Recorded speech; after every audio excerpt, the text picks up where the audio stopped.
কক্সবাজারে পানির স্তর নেমে যাওয়ায় সুপেয় পানির সংকট দেখা দিয়েছে। এই সমস্যা সমাধানে ২০১৯ সালে পানি শোধনাগার নির্মাণের উদ্যোগ নেয় সরকার। বাঁকখালী নদীর তীরে ২ একরের বেশি জায়গায় তৈরি করা হয়েছে পানি শোধনাগার। শহরের বিভিন্ন এলাকায় নির্মাণ করা হয়েছে ৫টি ট্যাঙ্ক। প্ল্যান্ট থেকে ট্যাঙ্ক পর্যন্ত সংযোগ লাইন স্থাপনের কাজ শেষ। তবে গ্রাহকদের বাড়ি পর্যন্ত সংযোগ লাইন না থাকায় কোনো সুফল মিলছে না। এখানে সুপ্রিয় পানির জন্য এখন খুবই সংকটে পড়ে গেছে। এটা অতি দ্রুত চালু করলে অনেকটাই কক্সবাজার মানুষের সুপ্রিয় পানির অভাব মিটে যাবে। মানুষের একটাই দাবি, নিরাপদ পানি চাই।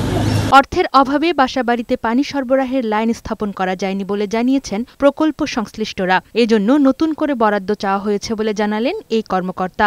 বাসাবাড়ি সংযোগের কাজটি আমরা ইতিমধ্যে প্রকল্পে সংযুক্ত করে প্রকল্প সংশোধনের জন্য প্রেরণ করেছি। এটি আমাদের মন্ত্রণালয় থেকে অনুমোদন হয়ে পরিকল্পনা কমিশনে গিয়েছে। পরিকল্পনা কমিশন অনুমোদন করলে আমরা এই কাজটি যথাসময়ে সম্পন্ন করতে পারবো বলে আশা করি। শিগগিরই কক্সবাজার পৌরসভার মানুষ নিরাপদ পানির সুবিধা পাবে বলে জানালেন জনস্বাস্থ্য প্রকৌশল অধিদপ্তরের নির্বাহী প্রকৌশলী। আগামী জানুয়ারি মাসের শুরুতেই, অর্থাৎ নতুন বছরের শুরুতে আমরা মানুষকে বিশুদ্ধ পানি পান করতে পারবো।